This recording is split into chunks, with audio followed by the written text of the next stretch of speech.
Good morning, or good afternoon, or maybe it's even good evening, depending where you are in the world and you're watching this particular video. But welcome to the delight of photography, where we hope to show you all sorts of different things that'll help you really enjoy your photography. I'm Roger, and I'm a passionate photographer.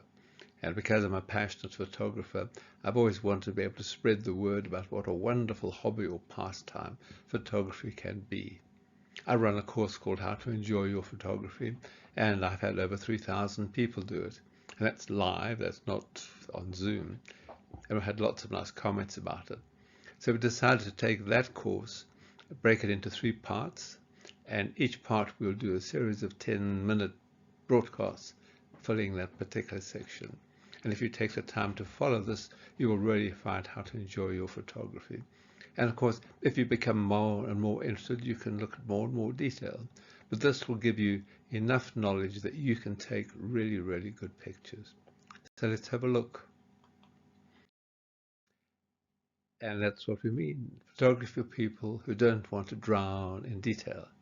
They just want to take good pictures and enjoy themselves.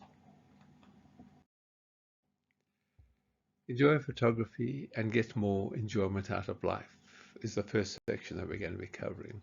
Then we follow that up with understanding my camera and capturing better images, followed by capturing my vision, making the most of what we see. So let's have a look. The prime aim of photography is to get the shot. Get the shot.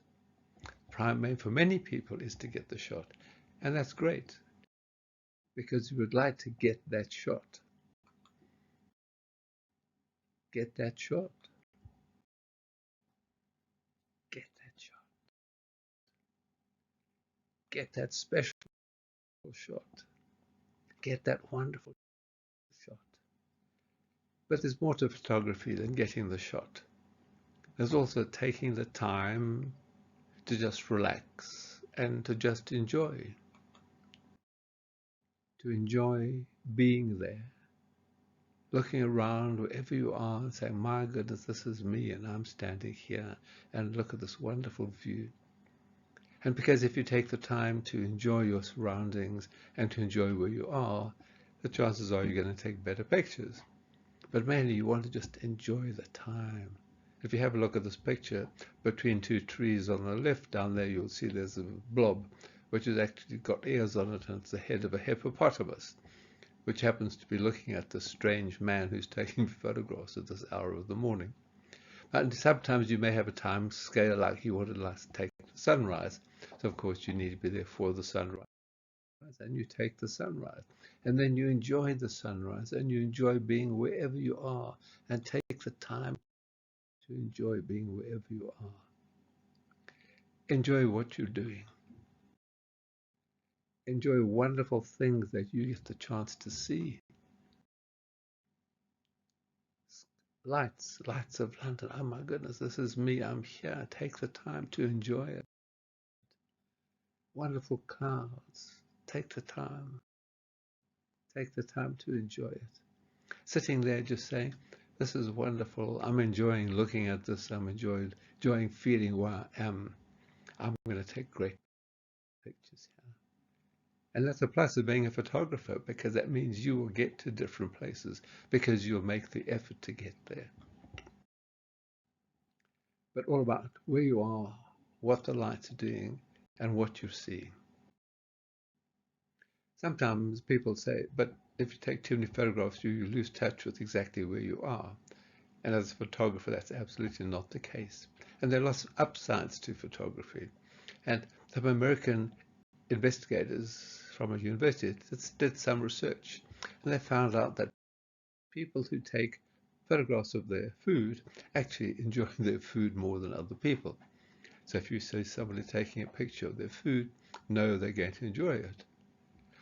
On a particular cruise, and yes, I do cruise talks and do photographic talks on cruise ships, there was a guest who used to take a picture of his breakfast every morning. And after a couple of days, I went and said, excuse me, sir, but why do you do that? And he said, I take digital, which means I have lots of images. If I take a picture of my breakfast, I know where each day starts. Practical, and maybe you want to do that as well. So food pictures. And also special moments. Special moments, people enjoy special moments more if they're also taking photographs. Obviously, the idea is to talk, but you also take photographs, and you will enjoy that special moment more. And even more important sometimes, sightseeing. If you're a photographer, you will see more than other people when you're walking around visiting places because you're looking all the time. You're just looking for photographs and you're just enjoying where you are and taking time to enjoy where you are. It's so, so important. And obviously, in a course like this, there all sorts of different levels of interest and expertise, all sorts of different types of cameras people use. Big cameras, small cameras, mirrorless cameras, smartphones. Doesn't matter what type of camera you use, this course will be fun for you and you will find it helpful. But also always to bear in mind, when we look, we don't necessarily see. We don't necessarily see. So just for fun, I added an eye next to the big camera, just to remind you that we need to see as well as just looking. We go back to 1826, good old Nicephore Niepce. This is the first known photographic print, and he took it out of the window of his farmhouse with an exposure that was 8 hours. It doesn't look great, but then last century, a gentleman called Helmut Gersheim got some people to work on enhancing it. And the point to bear in mind is that the very first photograph was enhanced. When we talk about enhancing later on in the course, just remember the very first photograph was enhanced. And then we've got good old Louis Daguerre. I've seized the light, I've arrested its flight. Louis Daguerre did daguerreotypes, amazingly detailed photographs. And you look at this photograph, the detail in a converging vertical, it's beautiful. And if you look on the bottom left a bit, you'll see two guys, one person having their boot cleaned.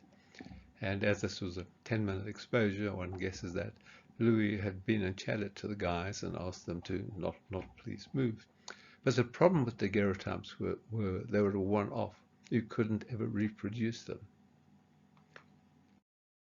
So across the channel, he had his friend William Henry Fox Talbot. Henry Fox Talbot was a very clever scientist. He also had three sisters who were very good artists. He was not a good artist. And they used to give him uphill whenever he tried to capture something using his easel. So he said, I'm going to show you. So he developed the calotype, which was the first reproducible photograph. And this is a book with calotypes on the pages. And then moving on to painting, John Constable, the British amazing famous artist, all the wonderful pictures he painted. And when he presented this particular one, he was asked, but why is that house so small? Why is the house so small? And he's repeated it, answered, because I was painting with light. I was painting with light. And we need to bear that in mind as photographers. Light is all important. Everything we do is to do with light. How we capture that light. What we do with that light. What time of day that light comes. Things that we see that are different. Everything that's to do with light is important if you're a photographer. Different lights bring different images. Sometimes we're doing images where there's not much light. And sometimes they are just beautiful pictures that you can create. Think about light.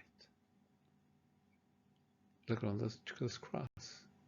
And if you take this particular cross, look at the light. This is just a stray sunbeam.